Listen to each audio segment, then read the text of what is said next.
Bwana Yesu asifiwe sana, mtumishi wa Mungu aliye hai. Ni Pastor Joshua Power. Ningependa nizungumze kijana mtumishi, hasa maisha yake, jinsi ambavyo anapaswa kuyaishi. Kitabu cha Timotheo 4 mstari wa 12 ni mstari pendwa sana juu ya vijana na kwa watu wote. Unasema, mtu awaye yote asiuzalau ujana wako, bali uwe kielelezo kwa waaminio katika usemi na mwenendo na katika upendo na imani na usafi. Biblia inazungumza mambo yasiyopungua manne mahali hapa. Cha kwanza anazungumza juu ya usemi. Je, kijana, unajilindaje na namna ya mazungumzo yako? Unajuaje kuingiliana na watu katika mazungumzo wa levo yako, na wale walio chini yako na walio juu yako? Haya mazungumzo, je, ni mazungumzo ya mtu anayemjua Yesu au ni kama watu wasiomjua Kristo? Hii ni muhimu kutambua, kwa sababu wana wa Mungu wanazungumza yao. Leo tunakutana na watu mazungumzo yao yamejaa matusi na lugha chafu, na bado anajiita mtu anayemtumikia Mungu au mtu anayemjua Kristo. Hii ni uongo na ulaghai katika kanisa. Na vijana, heshima kama kijana mtumishi wa Kristo haitakuwako juu yako, kwa sababu tayari usemi wako umechangamana na uchafu na uharibifu. Leo kijana kuta ameokoka, lakini amechangamana na watu wanazungumza lugha chafu, anazungumza vitu vichafu. Na Biblia ukisoma katika kile kitabu cha Wakorintho 15:33 inasemaje? Inasema kwamba mtu asikudanganye, mazungumzo mabaya huharibu tabia, mazungumzo machafu huharibu tabia. Nafsi yako inaharibiwa na maneno yako mwenyewe. Mazungumzo yako yakoje katika Mungu? Wengi wameharibu mazungumzo yao, wamezungumza maneno yaliyo mabaya, wakaambatana na vikundi vilivyo vibaya. Maneno yao yalivyogeuka, ndipo nafsi yao ilikuwa inageuka. Tabia yao imeharibiwa kwa sababu ya kuharibika kwa mazungumzo yao. Bwana asifiwe. Lakini hivi vitu vyote tukivizungumza vinaweza vikaonekana vina uzito. Wewe unazungumza nini mpaka jua linazama? Umeambatana na nani na unazungumza kitu gani? Okay, sawa, nje na mazungumzo yako wewe unasikiliza nini? Ni mambo ya muhimu kuyatambua, kwa sababu unapomsikiliza mtu na unarudisha majibu kwake, unarudisha response kwake, unarudisha mwitikio kwake, tayari ni mazungumzo. Unasikiliza nini kila inavyoitwa leo? Unasikiliza nini? Mengi umeasikia, na unasoma nini? Ni lugha hiyo ya mazungumzo, usemi. Kwa sababu usemi wako unaasiliwa na mambo unayoyasikiliza, mambo unayoangalia usiku na mchana. Lakini hilo eneo umelifanyia kazi. Unataka heshima pasipo na wajibu unaopaswa kufanya. Bwana asifiwe. Lakini anazungumza kitu kingine, mwenendo. Ni kweli ni mwenendo wa Kristo? Kuna watu waliambiwa hata usemi wako unafanana na Kristo, hata kutembea kwako unafanana na Kristo. Leo watu wamekataa kumfanania Kristo. Badiliko la ndani huwa linazilishwa mpaka nje. Tunaona matunda nje, mtu anavyoishi. Wewe unaendaje? Mwenendo wako unaendaje? Mtu mienendo yake unakuta ina michanganyo, na anajiita Mpentekoste, anajiita mtu aliyeokoka, anajiita mtu anamjua Yesu. Ni udanganyifu na ulaghai. Ni jambo la muhimu sana kulisimamia na kuliangalia kama kijana. Mwenendo wako wewe ukoje? Unaenda mahali gani? kwa sababu mwenendo wako unatuambia ulichokibeba ndani. Mwenendo wako, nidhamu ya nje inatuambia ulichokibeba ndani na namna gani umekiitika kilicho ndani. Mtu yeyote aliye hai nje hajui namna ya kutembea katika Kristo na kuenenda katika Kristo, kutembea kwenye tabia na mienendo ya utakatifu. Huyo nakwambia hana muda na kila alichokibeba, wala hana muda na kutafuta maana halisi ya wokovu kwenye maisha yake. Bwana asifiwe. Mwenendo ni muhimu sana, na katika upendo anasema tumpende kwa mioyo yetu, roho zetu na mili yetu, nguvu zetu. Tutoe mili yetu kama zabihu, akili zetu zote. Leo vijana hakuna kumpenda Kristo tena. Their master is money. They cannot save God without money. That's why they are running out from churches. Wengi walio vijana, their master is famous, umaarufu ndio bwana wao. Wao ni kutafuta umaarufu, wao ni kutafuta pesa na hela. Hawezi kumtumikia Mungu pasipo na fedha. Upendo wa kumpenda Kristo hauko. Wako tayari kutenda dhambi, lakini wapate kitu kinaitwa shekeli. Hawajui thamani ya uhusiano wao na Mungu. Sikiliza, kuna mtu aliupoteza anaitwa Yuda. Alijua anachokihitaji kwenye maisha na furaha yake ni fedha, lakini majira alipopoteza uhusiano yeye na Mungu, akagundua kuwa fedha si kitu kwake na akaishia kutupa. Viko vingi tunavitafuta, na katika rika la vijana ni mapambano. Tunataka tukifikie tunachotaka tukifikie tena kwa haraka. Kesho tunataka tupande leo, kesho tuvune. Lakini maisha yako hivyo?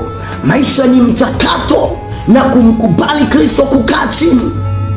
Lazima umpende Kristo, na wale wanaompenda na wanaomtafuta kwa bidii watamuona. Kiwango chako cha kumtafuta Mungu ni kiwango kinatujulisha unampendaje Yesu. Kujitoa saizi kumekuwa kudogo sana. Watu wako tayari kujitoa. Kijana mwenye nguvu yuko tayari ajitoe kwa ajili ya mambo mengine huko duniani, lakini sio kumtumikia Kristo. Mambo gani na vitu gani vya namna hii? Bwana asifiwe. Lakini anazungumza vitu kadhaa vingine hapa. Anasema imani. Watu ambao saizi katika imani wanatapatapa ni vijana. Wala watamani kuisikia iliyo kweli kutoka makanisani, kuisikia iliyo kweli kutoka kwa wachungaji wao, kuisikia iliyo kweli kutoka kwa watu waliowatangulia. Wao wanatamani kusikia wanayotaka kuyasikia. Wanatamani kuishi kama ulimwengu, kwa sababu ulimwengu saizi unatamani kusikia unachotaka kusikia. Na ndio maana chochote ukizungumza kwa habari ya Mungu huenda kikawa na wafuasi wachache, lakini mambo ya duniani huko mtu yuko tayari kuyafuata na kuyatendea kazi, na wanayatendea kazi hayo, watayafuata na watayasikiliza. Bwana asifiwe.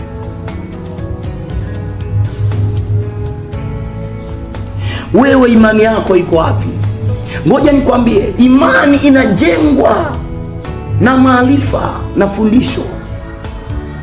Linapogawanyika fundisho, kunakotokea watu wengi kwenye Biblia ile na kifungu kile na neno lile, ila wana mitazamo ya kibinadamu nje na mtazamo wa kimungu. Alilenga kifike nini kwa watu. Hapo ndipo imani nyingi zinainuka. Kama itawezekana kuliweka fundisho, watu wakamsikia Mungu, wakakaa na Mungu inavyotakiwa, basi tumetengeneza imani moja ndani ya kanisa. lakini leo watu hawataki hata kusikia yanayopaswa, wanasikia wanayotaka kuyasikia. Ni shida. Leo watu wanapambana, madhehebu yako mengi sana, lakini kila inavyoitwa leo unaamka unataka uanzishe na wewe dhehebu lako mwenyewe. Utawezea wapi? Sometimes unawabeza waliokutangulia, unabeza walio mbele yako, unawaona wamepoa. Lakini nikwambie, safari ya utumishi, hata tukisema uanzishe wewe leo, haimaanishi hiyo dini yako wewe ni wokovu. Dini inaweza ikawa na wokovu, ikamhubiri Kristo, lakini ikipoteza the gospel, injili letayo wokovu, neno la Mungu, tayari wokovu umeondoka, kwa sababu neno la Mungu ndiyo injili halisi iletayo wokovu. Yesu Kristo ndiyo injili halisi iletayo wokovu. Lakini hiyo injili ikipotea katika dini, inabaki kuwa dini isiyo na wokovu. Kwa hiyo usiniambie kuwa wewe utakachoanzisha ni wokovu. Wokovu na Kristo Yesu peke yake. Lakini pia lazima ujue kutofautisha, na lazima ujue kwenda mahali ambapo panapaswa uende. Yesu aliweka msingi wa kanisa, na kanisa la kwanza tunaliona kwa mitume, na tunaona Mungu akitembea na watu wake. Lakini pamoja na hayo, kanisa tunaona kuna makanisa yaliyokuja kuharibika, pamoja na kwamba alipata injili ya kweli. Tunaona waliokuwa ni Wagalatia, kuna mambo yalikuwa ni shida kwao. Tunaona kwa Wakorinto mpaka Paulo anaachilia nyaraka za kuleta utaratibu ndani ya kanisa. Tunaona kwa Wagalatia wao wanaochanganya habari ya neema na sheria. Bado wanamhitaji Kristo. Haimaanishi wao basi tayari kuwa dini ya Wagalatia au kanisa la Wagalatia ambalo sasa tunalizungumza tu kama mwonekano wa nje, lakini lugha ya kanisa. Kuna kanisa lisiloonekana na kanisa linaloonekana. Kanisa lisiloonekana nalijua Kristo tu, na litakapokamilika atarudi kulichukua. Bwana asifiwe.